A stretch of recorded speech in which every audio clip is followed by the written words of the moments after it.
Tax credit for donations, tax paid to a foreign country. This credit is available only, okay, to resident or citizen. Okay? This is not available to non-resident alien for obvious reason that non-resident alien shall be liable for donation within the Philippines only. And the amount to be deducted is lower, okay, between the actual donor's tax paid abroad and the limit. Okay? And with regard to the limit, technically, this is just the ratio, okay, portion of the net taxable gift attributable to donations outside the Philippines over the total donation or the total net gift. Okay. Now, with regard to limit, you can classify this if only one foreign country is involved or more than one. If only one, okay, all you have to do is just to compute the ratio, the net gift, okay, donation in a foreign country, divide this by world net gift. It means the total net gift within and without. Multiply this by the Philippine donor's tax computed. But if there are two or more foreign countries involved, then you have to consider whichever is lower between limit A and limit B. Then compare this, okay, with the so-called actual donor's tax paid in the said foreign country. So you have net gift per foreign country, divide this by world net gift times Philippine donor's tax.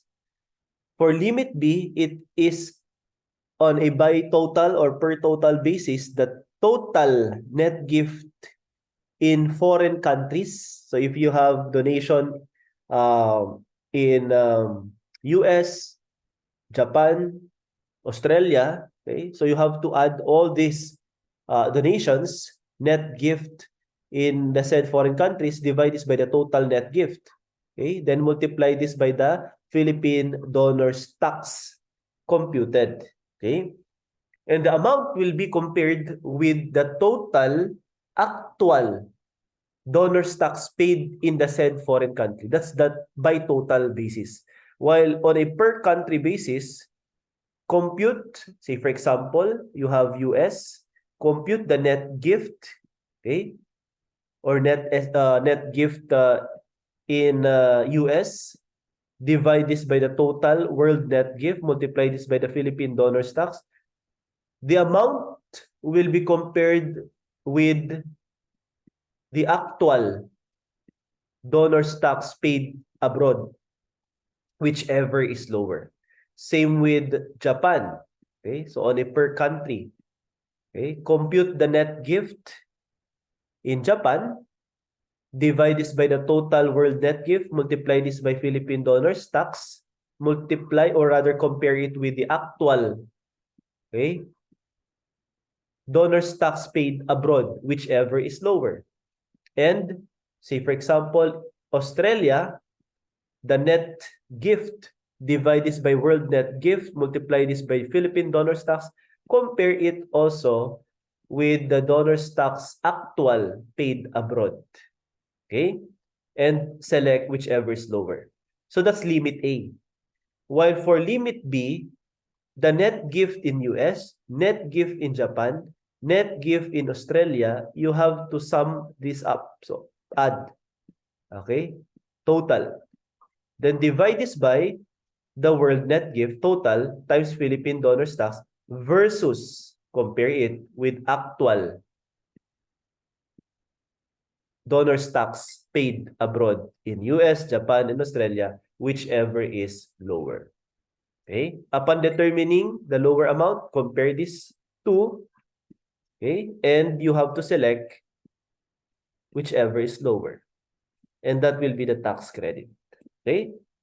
So we'll illustrate this concept later in problem solving. So for item 42, donor's tax credit is not allowed to a donor who is non-resident alien. Letter D is the correct answer. During the current year, Mr. and Mrs. Cabarles, non-resident citizen.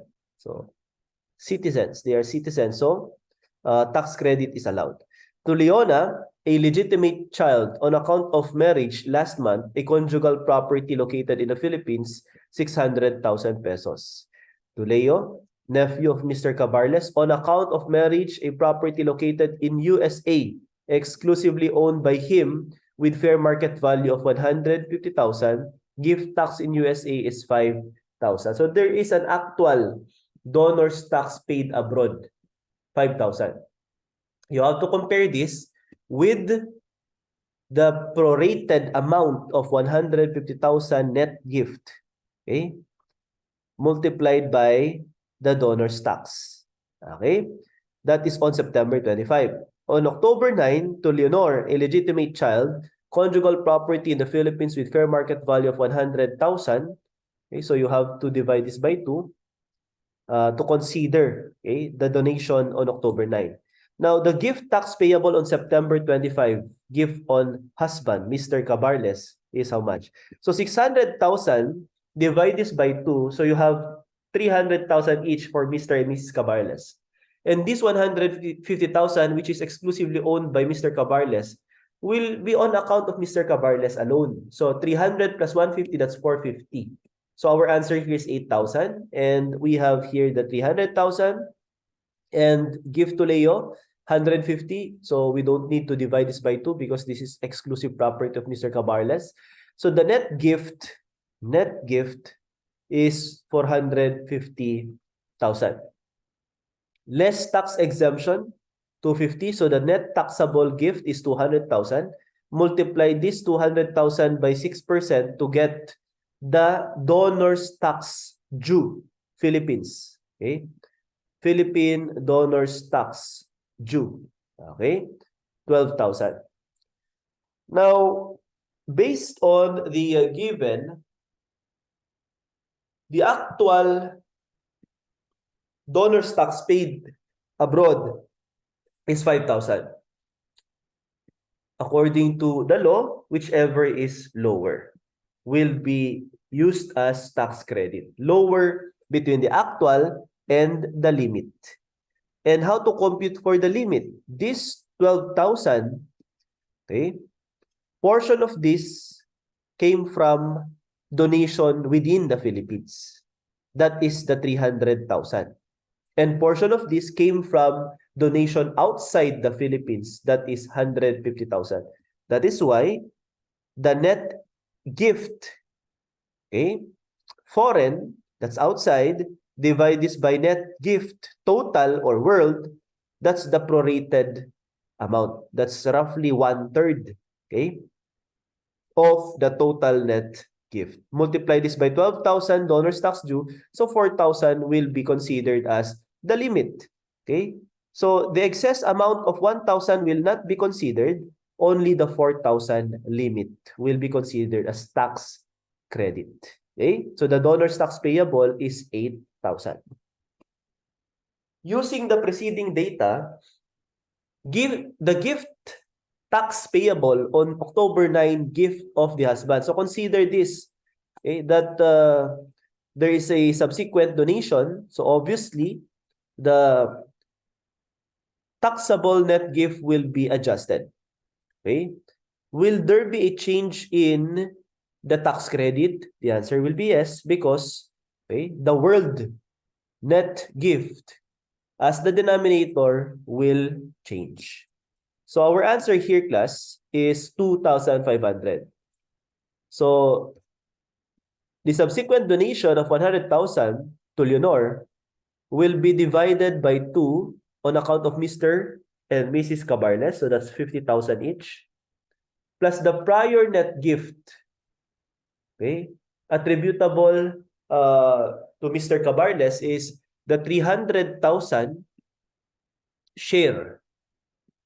Okay, plus the exclusive property of 150. That's the amount of 450,000. Okay, donated by Mr. Cabarles on September 25. So 50 plus 450, this is 500,000. So the world net gift is for 500,000. Okay? But the foreign net gift is 150. So 150 over 500, okay, that's the ratio. Multiply this by, compute the 15,000. So that's 250, okay? Exemption, so 250,000 will be the net gift. Multiply this by 6%. You will be computing for the 15,000 Philippine donors tax. Okay? And the actual amount of donors tax paid abroad is 5,000, but the limit is only equivalent to 4,500, whichever is lower, okay, will be accepted as tax credit. So 15,000 minus the previous donation, okay, donors tax paid on the previous donation amounting to 8,000 minus tax credit adjusted 4,500. So you have 2,500.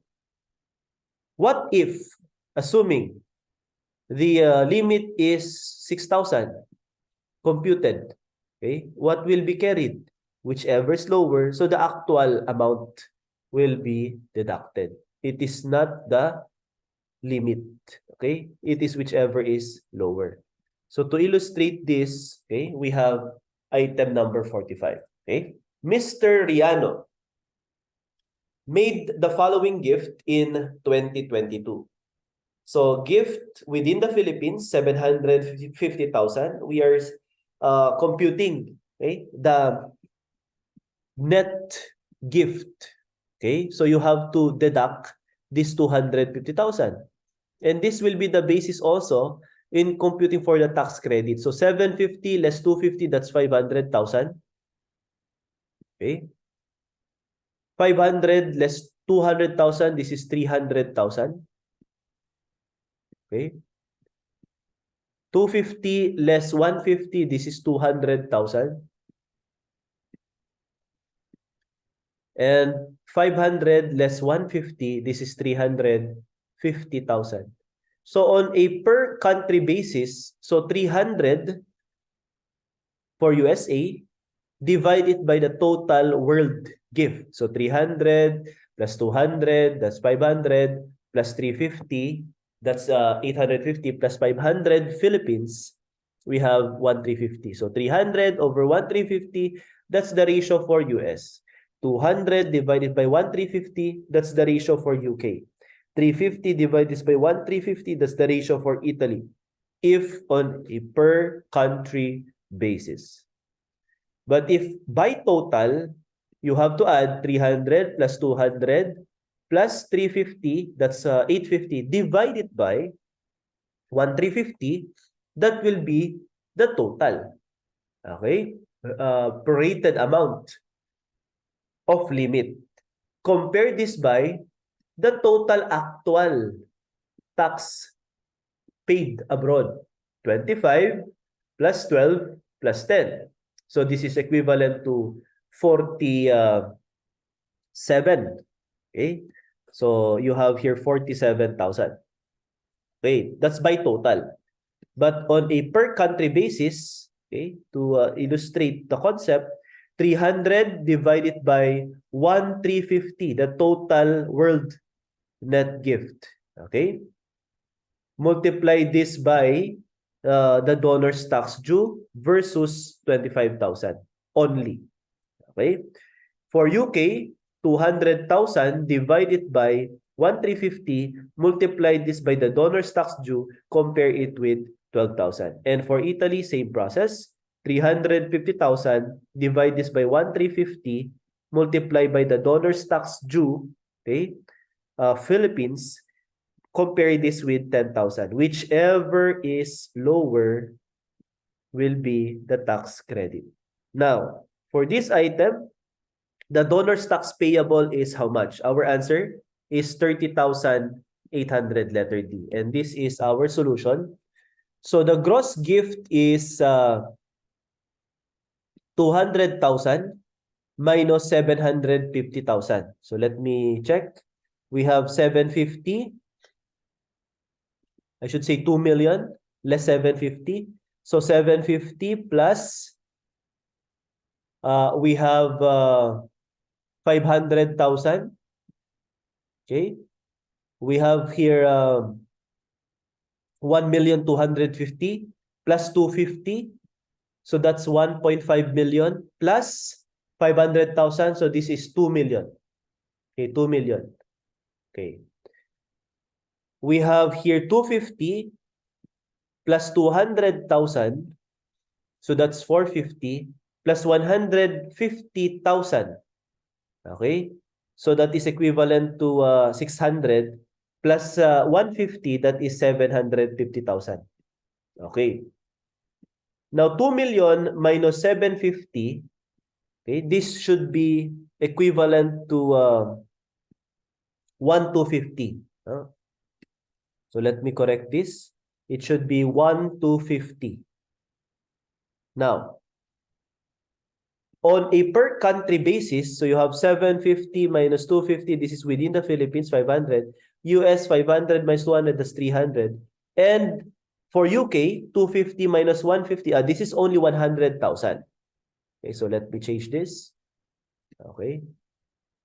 The process that we have illustrated a while ago is the same. Okay, all you have to do is just to compute, okay, the net gift per country, 300 over 1,250, 100 over 1,250, 350 over 1,250.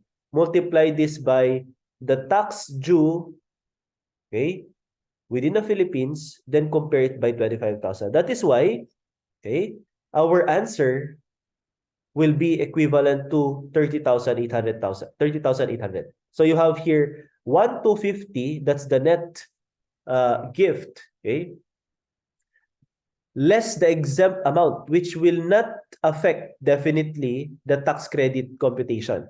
Okay, so 1,250 less 250, that's 1 million. That's the net taxable gift. Multiply this by 6%. So you have here 60,000. That's the donor's tax due, okay, in the Philippines. And you're going to utilize this 60,000 in computing for the limit, whichever is lower. Okay, so this is 60,000. This is 60,000.